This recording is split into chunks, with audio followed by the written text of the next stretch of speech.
Class monitor নির্বাচনের সময় হঠাৎ করে একটি মেয়েটি বুঝতে পারল ক্লাসে মোটে ২৯ জন শিক্ষার্থী আছে, কিন্তু আশ্চর্যের বিষয় সে কোনোভাবেই ৩০টি ভোট পেয়েছে।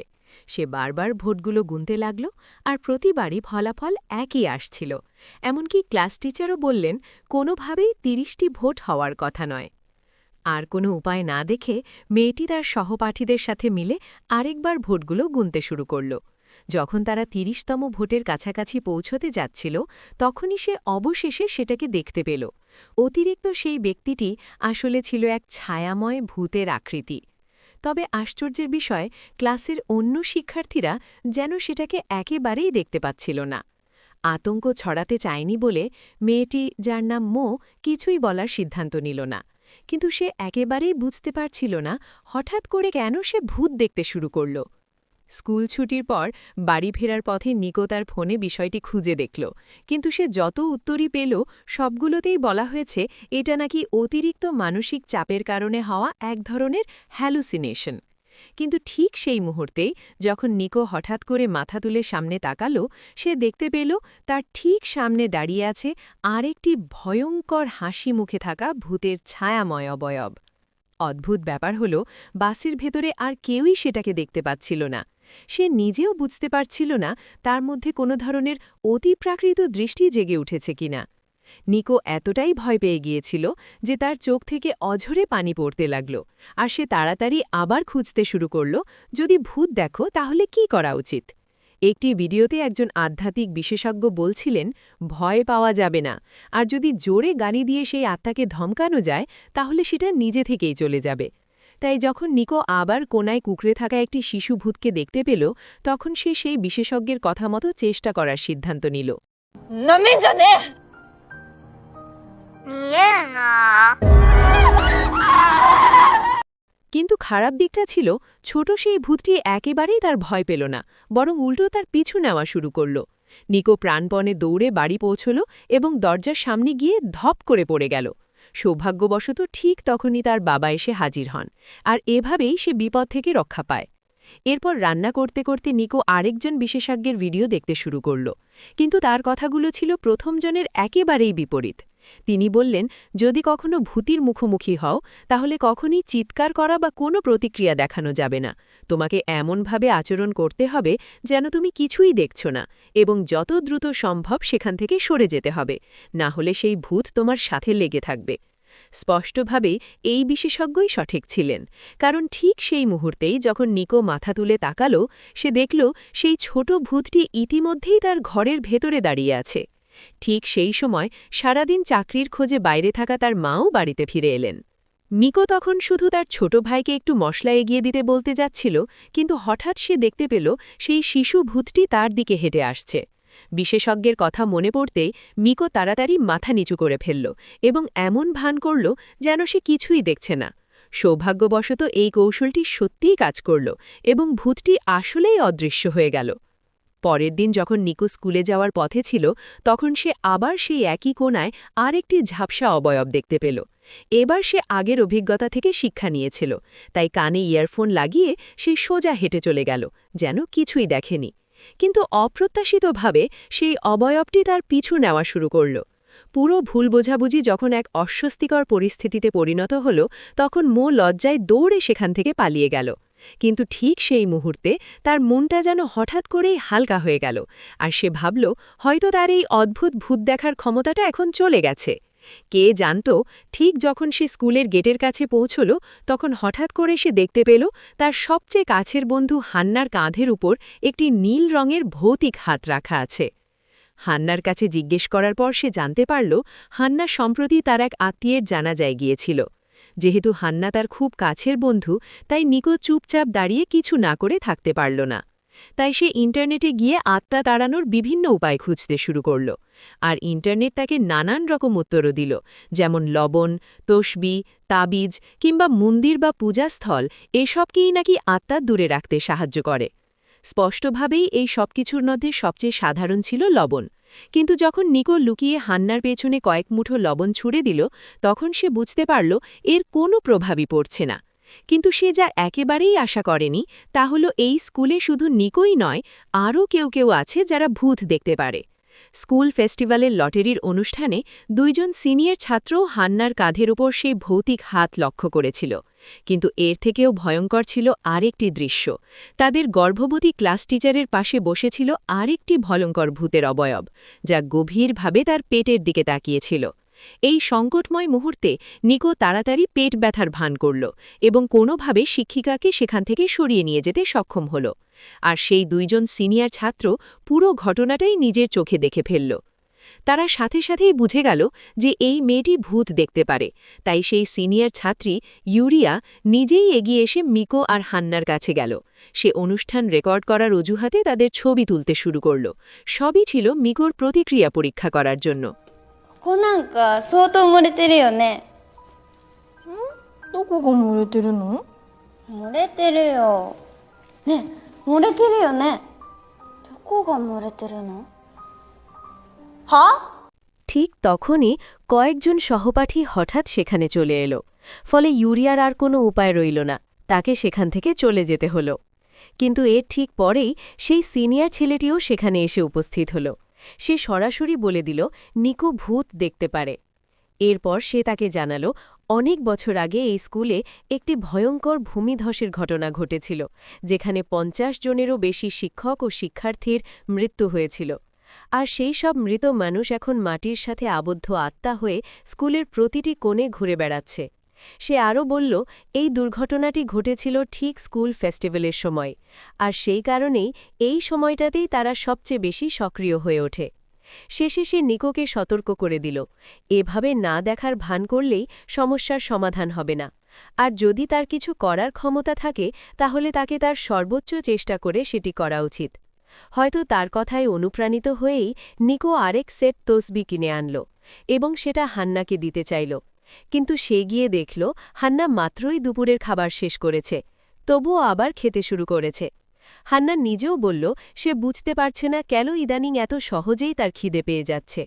কিন্তু ঠিক যখন সে নিকোর দেওয়া তসবিটা দেখল, তার মনোযোগ মুহূর্তেই সেদিকে চলে গেল। কিন্তু আশ্চর্যের বিষয়, সে তসবিটা গলায় পড়ার সাথে সাথেই সেটি হঠাৎ করে ছিঁড়ে টুকরো টুকরো হয়ে গেল। মিকো তখনই বুঝে গেল এই কাজটা সেই ভৌতিক হাতেরই। সে যখন ভালো করে তাকালো তখন দেখতে পেল সেই ভূতের হাতটি ইতিমধ্যেই হান্নার কাঁধ থেকে নিচে নেমে তার পেট পর্যন্ত পৌঁছে গেছে। স্কুল ছুটির পর হঠাৎ করেই হান্না এমন আচরণ করতে শুরু করল যেন সে পাগল হয়ে গেছে, এবং আবারও জোর করে আরও খাবার কিনতে চাইল। হান্নার জন্য চিন্তিত হয়ে মো তার পিছু নিল। ঠিক তখনই হঠাৎ করে সে রাস্তার পাশে একটি মন্দির দেখতে পেল।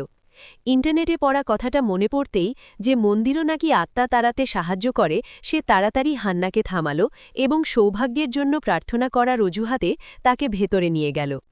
নিশ্চিতভাবেই তারা দুজন গেটের ভেতর দিয়ে ঢোকার পর মো লক্ষ্য করল সেই আত্মাটা বাইরে থেকেই গেছে, আর যখন তারা আবার বাইরে বেরোল তখনও সেটি তাদের পিছু নেওয়ার কোনো লক্ষণ দেখাল না। সে ভেবেছিল এখানেই হয়তো সবকিছু শেষ।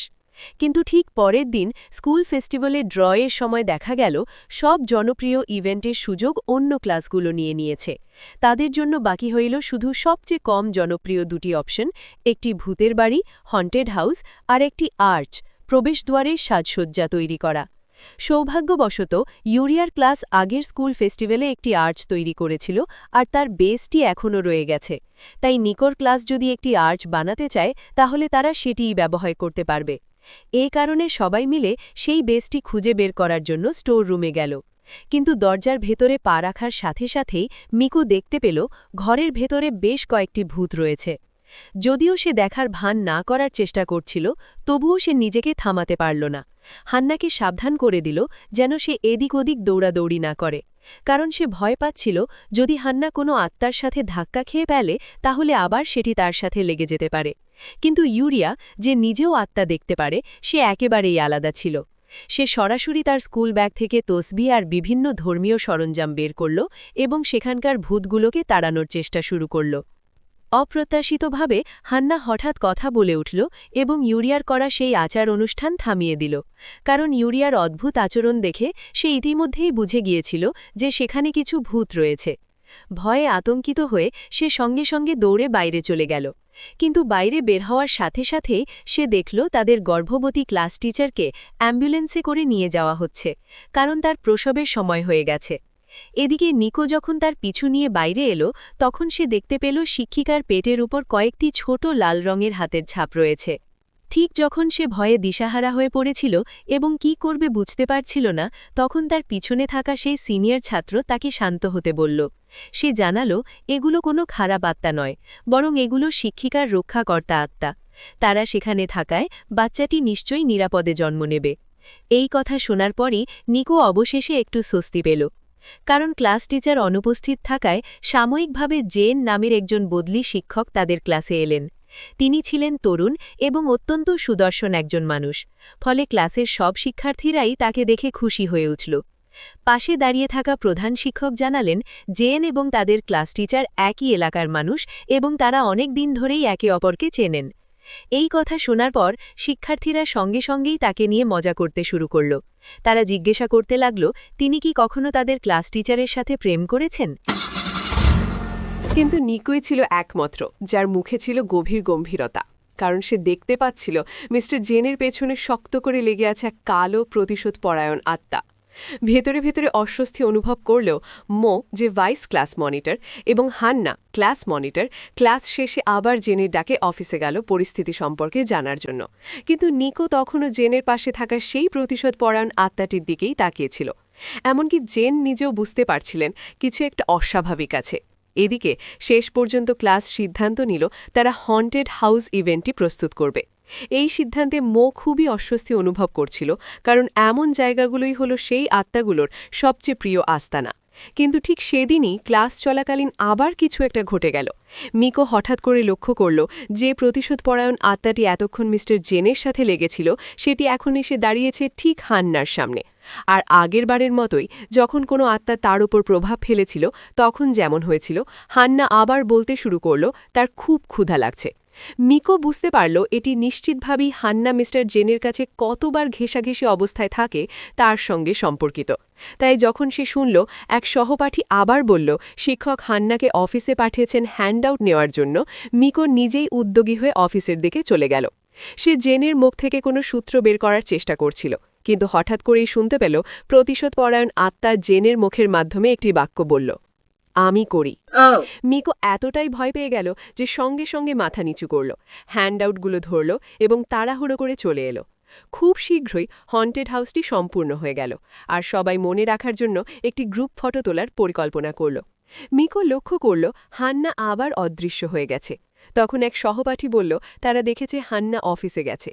এই কথাগুলো বলানোর ঠিক পরে হান্না দৌড়ে এলো, সম্পূর্ণ ক্লান্ত এবং অসুস্থ দেখাচ্ছিল। সে নিজেকে জোর করে সবাই মিলে গ্রুপ ফটোতে অংশ নিল, তারপর সঙ্গে সঙ্গে চলে গেল। কিন্তু মিকো লক্ষ্য করল ফটোতে হান্নার মুখ এবং সেই প্রতিশোধপরায়ণ আত্মার মুখ যেন একে অপরের সাথে মিশে গেছে। স্পষ্ট হয়ে গেল সেই প্রতিশোধপরায়ণ আত্মা হান্নার সঙ্গে লেগে গেছে, আর হান্না আবারও এমন একজন হয়ে গেছে যে অতিরিক্ত খাওয়া থামাতে পারছে না। সুতরাং মিকোর কাছে আর কোনো উপায় বাকি থাকল না। সে হান্নাকে একবার আরও নিয়ে গেল মন্দিরে, পরিকল্পনা করল আত্মাটিকে তাড়ানোর জন্য। কিন্তু এইবার কোনো প্রতিক্রিয়াই দেখা গেল না। মিকো বিশ্বাস করতে পারল না, আর হান্নাকে বারবার মন্দিরের প্রবেশদ্বারের ওপরে টেনে হিঁচড়া করল, যতক্ষণ না হান্না বিরক্ত হয়ে তাকে ধাক্কা দিল। 私がこういうとこ嫌いなの知ってんのになんでこんなことすんの。ごめん。 পরের দিন মিকো অনেক সুস্বাদু খাবার তৈরি করল হান্নার কাছে ক্ষমা চাওয়ার জন্য। কিন্তু হঠাৎ মিস্টার জেন জানালেন হান্না আজ স্কুলে আসেনি, ছুটি নিয়েছে। তারপর হান্নার মা ফোন করলেন, জানিয়ে দিলেন যে তার মেয়ে হঠাৎ করে অচেতন হয়ে পড়েছে এবং এখনও জাগেনি। মিকো বুঝতে পারল এটা অবশ্যই সেই প্রতিশোধপরায়ণ আত্মার কাজ, আর কোনো উপায় না থাকায় সে একমাত্র যেতে পারল ইউরার কাছে, যিনি জানেন কিভাবে আত্মা তাড়ানো যায়, সাহায্যের জন্য বেনিতি করতে। ইউরা বললা কারণ হান্না নিজেই একজন অত্যন্ত শক্তিশালী শক্তিধর মানুষ, তাই আত্মারা ক্রমাগত তার দিকে আকৃষ্ট হচ্ছে, যেন তারা তার জীবন শক্তি থেকে খাচ্ছে এবং তার শরীরের শক্তি শোষণ করছে। আর সেই ক্রমাগত শক্তি ক্ষয় হওয়ার কারণে হান্না ক্রমাগত ক্ষুধার্ত থাকত এবং বিরামহীন খেতে থাকত, যতক্ষণ না শেষ পর্যন্ত তার শক্তি পুরোপুরি শেষ হয়ে মৃত্যুর মুখোমুখি হতো।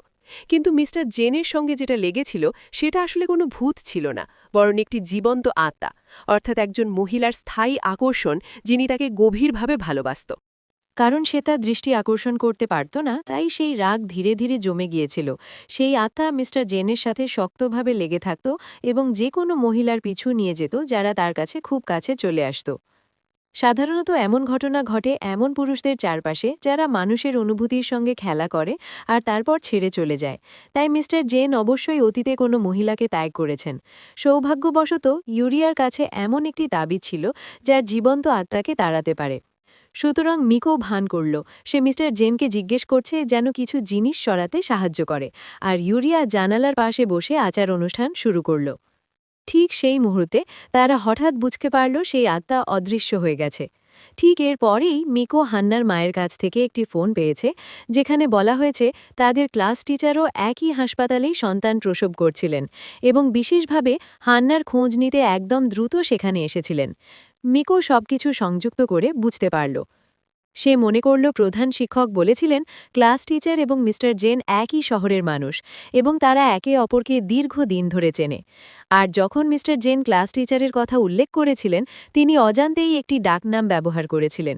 মিকো নিশ্চিত হয়ে গেল জেন একসময় ক্লাস টিচারের অনুভূতির সঙ্গে খেলেছেন এবং তাকে ত্যাগ করেছেন, আর সেই কারণে শিক্ষিকা তাকে এতটা মিস করছিলেন যে তিনি জীবন্ত আত্মা তৈরি করেছেন। মিকো দ্রুত ক্লাস টিচারকে সবকিছু বলল এবং তাকে অনুরোধ করল প্রথমে হান্নার হাসপাতালের ঘর থেকে বেরিয়ে আসার জন্য। যদিও শিক্ষিকা মনে করলেন মিকো হয়তো বাজে কথা বলছে, তবুও তিনি বললেন এমন কোনো মহিলা সত্যিই থাকলেও তা সে হতে পারে না এবং এটি সম্ভবত জেনের মা। পরে জানা গেল সত্যিই তারা দুজন ছোটবেলা থেকেই একসাথে বেড়ে উঠেছেন, কিন্তু যেহেতু জেন একক পিতামাতার পরিবার থেকে এসেছে, তাই তার মা তাকে নিয়ন্ত্রণ করার জন্য অত্যাধিক চাহিদা রাখতেন এবং সহজেই তাকে কারো খুব কাছে যেতে দিতেন না। যতক্ষণ জেন সামান্য হলেও কোনো দ্বিধা দেখাত, তার মা সেই কথাটি উঠাতেন যে তার বাবা দুজনকে ত্যাগ করেছিলেন, আর সেটি ব্যবহার করে তাকে মানসিকভাবে চাপ দিতেন এবং জেনকে ক্লাস টিচারের সঙ্গে সম্পর্ক ছিন্ন করতে বাধ্য করতেন। কিন্তু যদি সেই ভৌতিক অবয়বটি জেনের মা হয়ে থাকে, তাহলে তা কোনো জীবন্ত আত্মা হতে পারে না। এটি অবশ্যই একটি মৃত আত্মা হতে হবে, কারণ জেনের মা বহু বছর আগে মৃত্যুবরণ করেছেন এবং শুধুমাত্র বহুদিন মৃত কোনো ব্যক্তি এমন ধরনের আত্মা হয়ে উঠতে পারে এবং এতক্ষণ তাদের মধ্যে যারা শক্তি রাখে তাদের সেই শক্তি দিয়ে জেনের কাছ থেকে তাকে সরিয়ে দেওয়া সম্ভব ছিল না। ঠিক সেই মুহূর্তে মিকো হঠাৎ মনে করল যখন সে হান্নাকে প্রথমবার মন্দিরে নিয়ে গিয়েছিল আত্মাটিকে তাড়ানোর জন্য, তখন হান্না প্রথমবার একটি আত্মার মুখোমুখি হয়েছিল। কিন্তু আগেরবার সেই চেষ্টা একেবারেই কাজ করেনি। সঠিক বিস্তারিত জানার পর সিনিয়র ছাত্র বলল কাজটি কাজ করেনি এমনটা নয়, সমস্যাটি ছিল তারা ভুল সময়ে গিয়েছিল, কারণ দেবতা শুধুমাত্র দিনের বেলা মন্দিরে অবতীর্ণ হন এবং সূর্যাস্তের পর চলে যান, আর আগেরবার যখন তারা গিয়েছিল তখন রাত হয়ে গিয়েছিল, যার মানে হলো দেবতা সেখানে একেবারেই ছিলেন না। কে ভেবেছিল এমনকি দেবতাও কি অফিস টাইমে কাজ করেন? ঠিক সেই মুহূর্তে সূর্য আকাশে অস্ত যাওয়ার আগেই হান্মাকে যত দ্রুত সম্ভব সুস্থ করতে চাইছিল মিকো, তাই সে ঝুঁকি নিয়ে চেষ্টা করার সিদ্ধান্ত নিল। সে মিথ্যা বলে বলল যে স্কুল ইভেন্টের জন্য কিছু সরঞ্জাম কিনতে বাইরে যেতে হবে, তারপর মিস্টার জেনকে নিয়ে যাওয়ার অনুরোধ করল। সে তাকে ফাঁকি দিয়ে বলল মন্দিরের পেছনে একটি বাজার আছে, সুতরাং তারা দুজন সেখানে দিয়ে হেঁটে যেতে পারবে।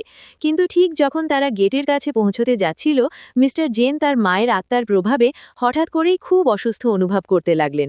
প্রতিটি পা যেন 1000 পাউন্ডের ভার বহন করছে। তার মা আরও বুঝতে পারলেন নিকো চেষ্টা করছে তাকে তার ছেলে থেকে আলাদা করার জন্য, তাই তার দীর্ঘদিনের ক্ষোভ হঠাৎ করে উথলে উঠল। সৌভাগ্যবশত ঠিক সেই মুহূর্তে ইউরিয়া দৌড়ে এসে এগিয়ে এলেন এবং মিস্টার জেনকে ধাক্কা দিয়ে গেটের বাইরে পাঠালেন।